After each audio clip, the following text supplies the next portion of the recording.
Hello hello, j'espère que tu vas très bien. Je suis ravie de te retrouver aujourd'hui pour une vidéo sur les révisions. On arrive dans la période où tu vas commencer à avoir des devoirs, peut-être des partiels, etc. Donc cette vidéo est vraiment là pour t'aider à réviser de manière efficace, à trouver la meilleure méthode qui fonctionne pour toi, parce qu'il y a plein de méthodes différentes comme tu vas le voir dans cette vidéo, et l'idée c'est pas de toutes les cumuler mais plutôt de tirer le meilleur de chacune des méthodes en fonction de la façon dont tu travailles toi, de tes habitudes, du temps que tu as consacré aussi à tes révisions, en fonction voilà, des deadlines que tu as tout simplement. L'une des méthodes de révision les plus connues et dont je vois passer beaucoup de contenu sur les réseaux sociaux, notamment Instagram, c'est la méthode des J, donc en fait la méthode des jours.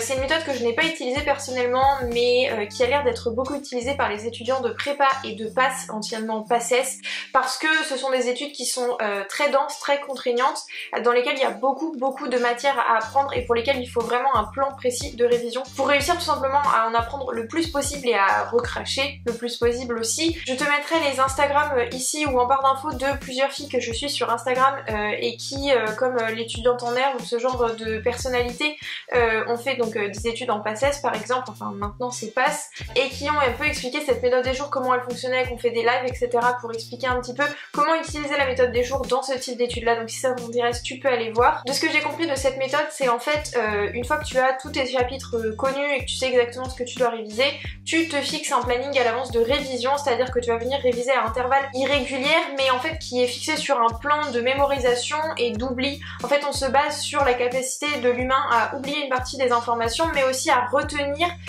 par oubli. C'est un peu bizarre mais en fait si tu laisses un peu mariner ton cerveau sur une matière sans forcément la réviser pendant quelques jours, en fait tu vas quand même retenir des informations et petit à petit les infos vont faire leur chemin dans ton cerveau et tu vas pouvoir apprendre mieux. Et donc en fait selon cette méthode tu prends un chapitre à réviser par exemple et tu vas venir le réviser à J, puis ensuite je sais plus, je crois que c'est J+3, et ensuite tu vas espacer dans le temps les révisions et en fait ça va faire comme une courbe d'apprentissage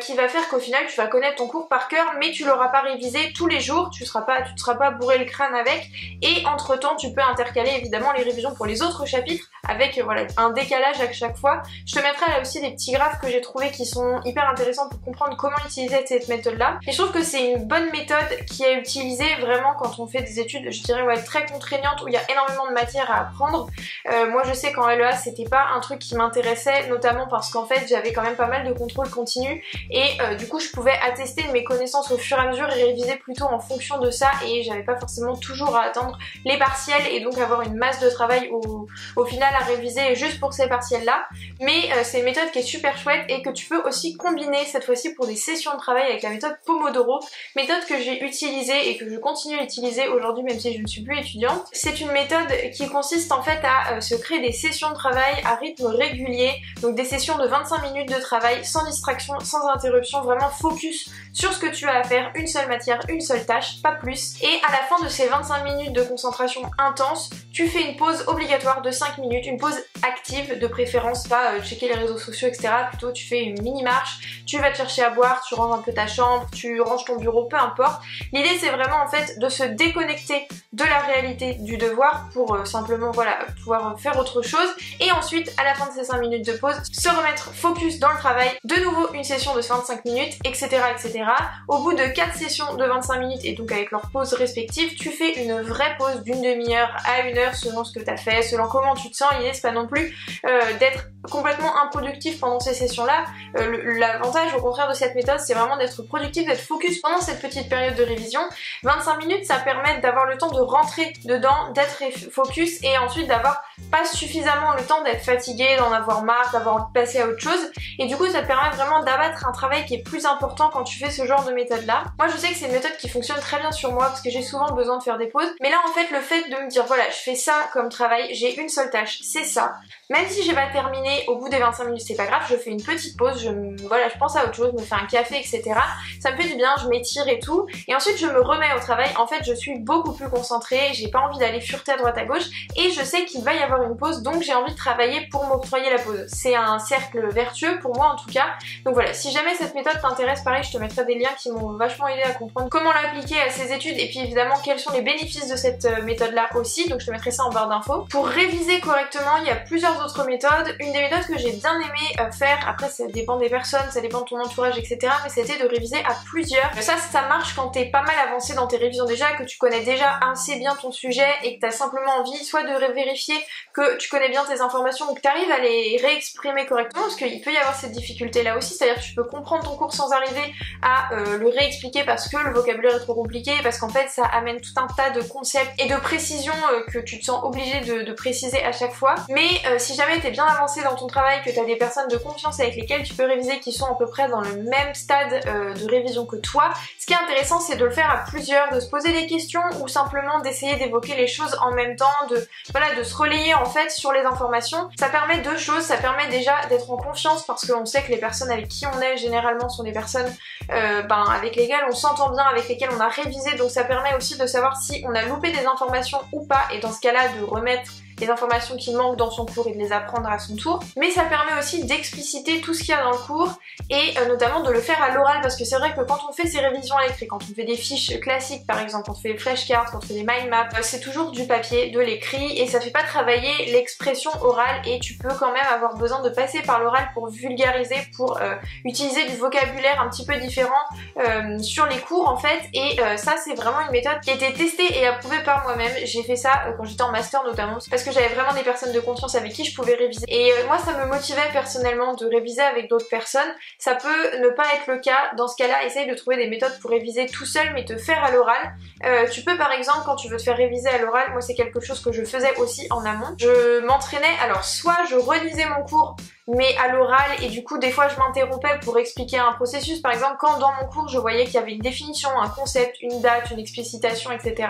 Je le faisais à l'oral en regardant pas ma feuille, en essayant d'être concentrée sur ce que j'étais en train d'expliquer pour vulgariser, comme si je m'adressais à un enfant, comme si je m'adressais à quelqu'un qui n'y connaissait rien dans mon domaine. C'est de pouvoir en fait se rendre compte des choses que l'on a intégrées et qui sont quand même nécessaires à ressortir lors d'un examen, ou alors au contraire on n'est pas assez précis ou on est trop précis, donc voilà, ça permet un peu d'ajuster aussi ses connaissances en fonction du partiel. Si jamais l'oral c'est pas un truc qui t'intéresse, dans ce cas-là il y a plusieurs méthodes aussi pour réviser efficacement à l'écrit, notamment le fait de refaire des exercices ou de faire des exercices supplémentaires. Soit tu peux créer toi-même des exercices et dans ce cas-là voilà tu y réponds etc. Soit tu peux retrouver les exercices que tu as déjà fait, vider l'intérieur, supprimer ce qu'il y avait écrit etc. et te refaire les exercices. Je sais que c'est quelque chose que je faisais notamment dans les cours avec des chiffres, donc la compta, la logistique, le commerce aussi, on avait des calculs de TVA etc. Tout ça c'est des choses que tu vas avoir au partiel ou à ton examen etc. et pour lesquelles c'est mieux d'être bien préparé, de revoir la méthodologie de la réponse à l'exercice, qu'est-ce qu'on attend exactement, quels sont les calculs que l'on attend.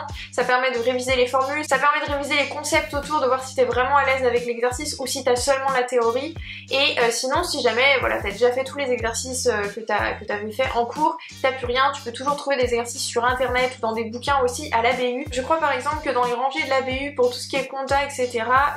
J'avais emprunté des livres avec, je crois que c'est LMD, Memento, quelque chose comme ça, avec des rappels sur des chapitres de comptabilité ou de gestion financière, et où tu as des exercices que tu peux faire aussi. Donc ça, évidemment, la méthodologie est pas toujours la même entre le cours et les exercices, mais ça permet un peu de te tester quand même, de tester tes connaissances. Une autre méthode de révision, cette fois-ci à l'écrit, et que tu peux faire tout seul aussi, c'est simplement en fait de se poser des questions à l'écrit, de prendre une feuille blanche par exemple, ou tu peux le faire à l'ordinateur aussi, de se poser les questions qu'il y a dans le cours, en tout cas de reprendre les points qui sont abordés dans le cours sous forme de questions. J'ai utilisé cette méthode là à partir de la L3 quand j'avais un cours assez fleuve de management et je m'étais dit il faut absolument que je me fasse autre chose que des fiches de révision où il y a tout mon cours quasiment. Donc en fait je m'étais mis sur une fiche par exemple définition de l'entreprise selon bidule, définition de l'entreprise selon machin, le principe de la main invisible, date clé de bidule, et en fait c'était vraiment dans l'idée que je me posais toutes ces questions à l'avance, je laissais de l'espace pour y répondre et ensuite je me laissais 30 minutes, 1 heure en n'ayant évidemment aucune distraction et en chronométrant aussi,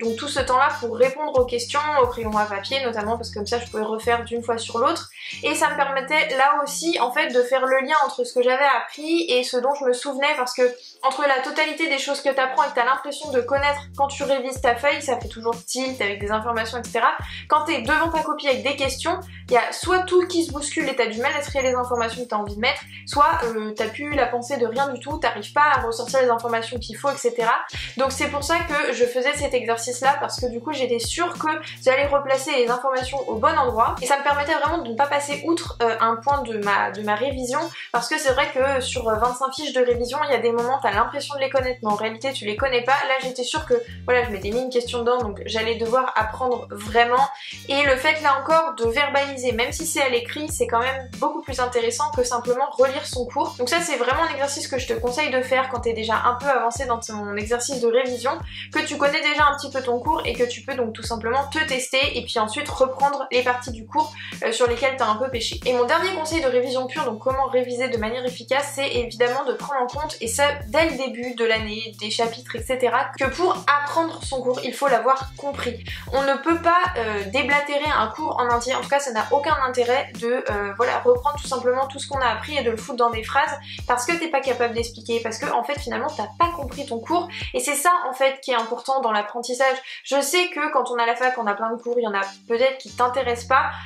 et que t'as pas envie spécialement de comprendre ou qui sont durs etc, mais c'est vraiment la clé de l'apprentissage, la compréhension. C'est vraiment hyper important de comprendre le cheminement derrière son cours, d'essayer d'approfondir, de comprendre pourquoi on dit ça, quels sont les principes auxquels c'est lié, les concepts etc. C'est beaucoup plus de travail personnel que reprendre le cours du prof, le mettre sur des fiches et ensuite apprendre mot pour mot les phrases ou faire du par cœur. Je crois que j'en ai déjà parlé dans plusieurs vidéos, mais je suis un peu anti par cœur, c'est pas du tout une méthode d'apprentissage qui me convient, mais je trouve aussi que cette méthode est un peu barbare et en fait fait défaut à l'élève et fait défaut à tout simplement l'instruction de manière générale. C'est-à-dire que pour moi quand t'apprends par cœur, c'est souvent voilà des cours que tu vas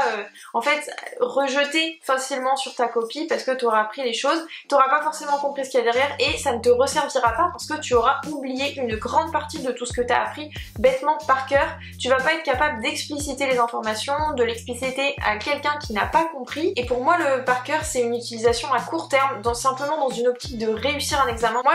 je faisais vraiment des études et j'apprends encore des choses aujourd'hui sur mon temps personnel dans l'idée que ça va me servir ou tout simplement que ça va élargir ma culture générale, et c'est pour ça que le par cœur pour moi ça ne me correspond pas du tout. Déjà parce que j'ai beaucoup de mal à apprendre par cœur, parce que j'ai toujours besoin d'expliciter un petit peu, de modifier, de faire des recherches supplémentaires, donc ça ne me va pas du tout. Mais ensuite parce que je vois pas l'intérêt d'apprendre des choses pour ne pas s'en servir plus tard. Hello, je te retrouve dans un autre cadre, dans une autre tenue, un autre jour. En fait, je me suis rendu compte que cette vidéo allait être beaucoup trop longue, donc j'ai coupé la vidéo en deux. Donc on s'arrête ici pour la première partie sur les différentes méthodes de révision qui existent et celles que tu peux utiliser, qui sont évidemment complémentaires, mais évite de les utiliser toutes parce que tu vas t'y perdre et puis c'est pas forcément très utile. Je te publie très rapidement la deuxième vidéo, la suite de cette vidéo, donc qui concerne les méthodes d'organisation pour les révisions pendant les périodes de révision, comment tu peux faire pour optimiser tes révisions et les outils que tu peux utiliser. En attendant, je te retrouve très vite pour une nouvelle vidéo. Salut!